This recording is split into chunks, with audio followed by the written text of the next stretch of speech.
très bien. Écoutez, je voudrais vous remercier toutes et tous d'être venus pour cette audition publique. Et nous inaugurons aujourd'hui la première audition publique qui seront consacrées au thème des nouvelles et sereines mobilités et durables. Alors, je vous souhaite, je vais donner la parole naturellement à notre premier vice-président, puis je souhaite un bon travail au rapporteur pour qu'il puisse nous faire un rapport utile. Merci. Merci au président et au vice-président de l'OPESC d'avoir introduit cette matinée. Avec Faline Keller, donc on a souhaité faire ce rapport aujourd'hui sur l'idée au départ était la voiture écologique, et puis on a progressivement élargi la thématique aux véhicules et aux mobilités dans lesquelles elle s'inscrit, avec l'idée déjà autour de cette idée voiture écologique, de savoir si on n'était pas face à un oxymore, ou si, au contraire, il y avait réellement quelque chose sur lequel il y avait une pertinence à travailler et à progresser. L'intuition qui est la nôtre, c'est que probablement l'automobile est dans une phase de mutation, de nécessaire mutation. À mon tour, et en quelques mots, rappeler la démarche dans laquelle nous sommes. Donc, en fait, on est parti des véhicules électriques, je crois. Puis on a changé le mot électrique par écologique, puis on a changé le mot voiture en véhicule. Au fur et à mesure du processus d'échange et de discussion. Donc, vous avez compris que le champ, enfin, à travers les 3 discours introductifs que vous avez déjà entendus, que le champ est assez vaste. Nous passons la parole à Monsieur Flavien Neuvy, directeur de CTLM Automobile. Oui, de l'Observatoire CTLM de l'automobile. Monsieur Neuvy. Merci beaucoup. Oui, moi je vais centrer mon propos simplement sur la voiture de demain avec la voiture écologique, la rupture technologique à laquelle nous assistons actuellement. Bien sûr, l'électrification des véhicules, 100% électriques, hybrides, mais aussi d'autres innovations. Les constructeurs travaillent beaucoup. Cette voiture de demain revêt d'une importance particulière. Il y a 3 enjeux fondamentaux. Le premier enjeu, il est économique. Aujourd'hui, on constate que les automobilistes roulent de moins en moins. Le kilométrage annuel moyen parcouru par chaque voiture en France diminue année après année. Résultat, les automobilistes gardent leur voiture de plus en plus longtemps. Aujourd'hui, l'âge moyen du parc, c'est 8 ans et demi. Et si on veut demain faire repartir les ventes, les immatriculations et donc permettre à notre industrie de repartir de l'avant, il faut se demander comment inciter ces automobilistes à changer de voiture plus souvent et ne pas la garder aussi longtemps. Et très clairement, la rupture technologique qui permettra à l'automobiliste de réduire notamment sa consommation de carburant et donc de réduire ses coûts d'utilisation qui pèsent lourd dans le budget des ménages, c'est certainement le meilleur moyen pour inciter celui qui a une voiture de plus de 10 ans à changer de voiture et à acheter une voiture qui demain consommera 2 litres au 100. Donc le premier enjeu, il est économique, il est fondamental. Le deuxième enjeu, il est environnemental. On oublie souvent de le dire, c'est que les constructeurs ont beaucoup travaillé, ont fait beaucoup de progrès en matière de réduction des polluants, que ce soit les polluants globaux ou locaux. Et très clairement, si on veut améliorer la qualité de l'air dans les villes, et c'est un sujet qui est d'actualité, il faut se pencher sur les véhicules les plus anciens, qui émettent beaucoup plus de CO2 et beaucoup plus de particules fines, etc. Et donc cibler ces véhicules-là et le renouvellement de ces véhicules-là. Je rappelle qu'un tiers du parc en France a plus de 10 ans. Et tous les jours, ils roulent sur nos routes, ces voitures-là. Et le troisième enjeu, qui est un enjeu aussi très important, mais dont on parle peu, voire très peu, c'est un enjeu de sécurité routière.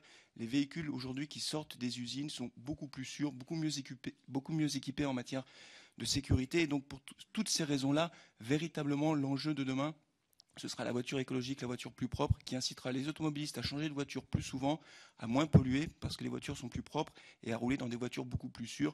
Et là, en termes de sécurité routière, les enjeux sont colossaux.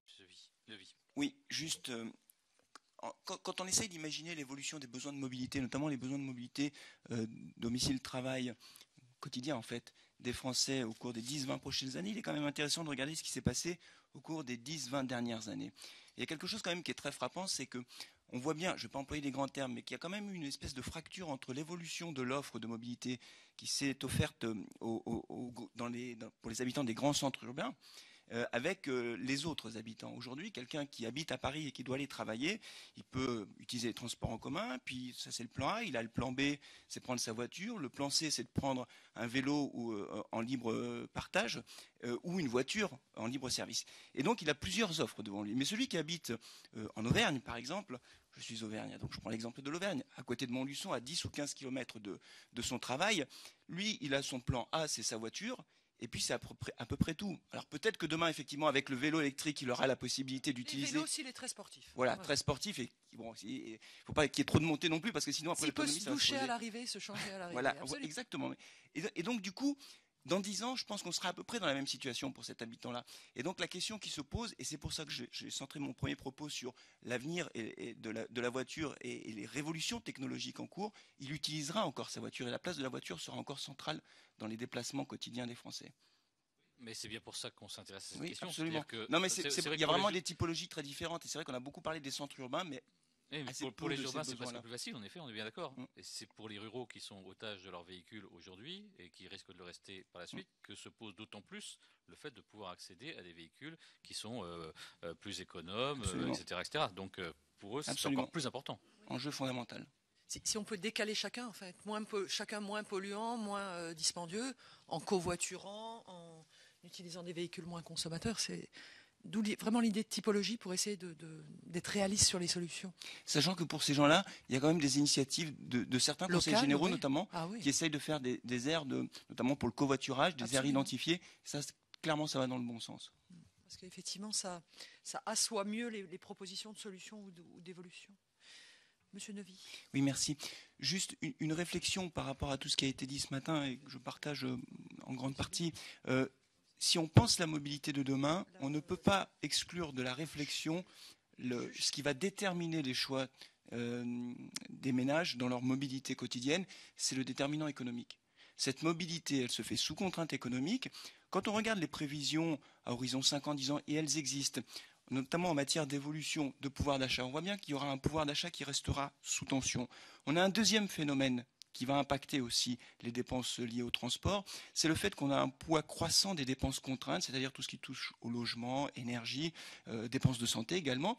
Dit autrement, les marges de manœuvre financières des ménages qu'ils pourront consacrer à leur mobilité vont se réduire au fil du temps, très clairement. Et donc cette mobilité sous contrainte économique doit être prise en compte dans toutes les propositions qui pourront être faites.